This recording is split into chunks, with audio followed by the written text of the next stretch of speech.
আসলে স্পর্শটা হিরো আলমের স্পর্শটা জাদুকর না, জাদুকীয় হচ্ছে একটা মানুষের ব্যবহার। ঠিক আছে, আমি তার ব্যবহারে হয়তো আমি এক একজনে এক এক জিনিস দেখে পছন্দ করে।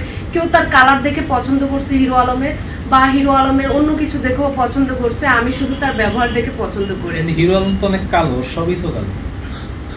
হতেই পারে হিরো আলমের সবকিছু কালো, বাট আমি ওর কালো জিনিস, আমি ওর হচ্ছে কালার জিনিস দেখে আমি পছন্দ করিনি। কালো তো সে সামনেই দেখা যায়, তার কালো জিনিস সব কি দেখেছেন হিরো আলম। হ্যাঁ, মানে সবটি বলতে মানে একটা মানুষ দেখতেই তো বোঝা যায়। বুঝতে পেরেছি, আপনি তার মানে সব দেখেছেন তার।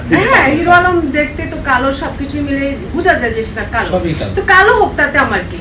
কালো তো হচ্ছে আপনার আফ্রিকা তো কালো আছে, তাতে কি? কিন্তু একটা মন হচ্ছে বড় কিছু। আমি তার মনের প্রেমে পড়েছি। আর আমি যদি বিয়ে করি হিরো আলমকে, আমি ধুমধাম করে বিয়ে করব, আমি হাইট করে বিয়ে করব না, এটা আপনাদের বলি।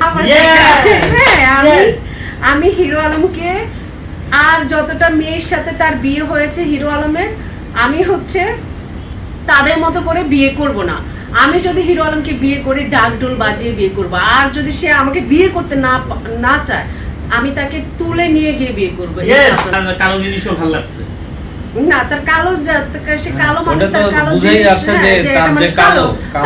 তার কালো জিনিস যেটাই থাক সবই ভালো লাগে। বাট হচ্ছে তার হচ্ছে যেটা একটা মানুষের মনের কথা, সেটা তার ওইসবের ক্ষেত্রে না। একটা মানুষের হচ্ছে মন হচ্ছে বড় কিছু। আফ্রিকার ধন মন দুইটাই বড় কথা। আচ্ছা, হিরো আলম ভাইকে বিয়ে করার পরে আপনি প্রথম সন্তানটা কি নেবে, ছেলে না মেয়ে?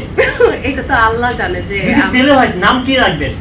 আমি স্বপ্ন সব সময় দেখি তাকে নিয়ে। হ্যাঁ, তাকে নিয়ে। এবং যেদিন শুনেছি যে সাথী বলেছে যে হিরো আলমকে বিয়ে করেছে, সেদিন তো আমি অলরেডি পোস্টও করেছি আমার ফেসবুকে যে হচ্ছে হিরো আলম যে বিয়ে করেছে। আমার রাতেই ঘুম হয়নি এটা শোনার পর। তারপরে আবার সকালবেলা শুনে হিরো আলম আমাকে নিজে আবার সাথীর ভিডিও একটা আমাকে পাঠাইছে, ওই যে লাইভ ভিডিওটা পাঠাইছে যে দেখো এগুলো সব মিথ্যে। তখন আমি দেখার পরে একটু স্বস্তি পাইলাম যে না,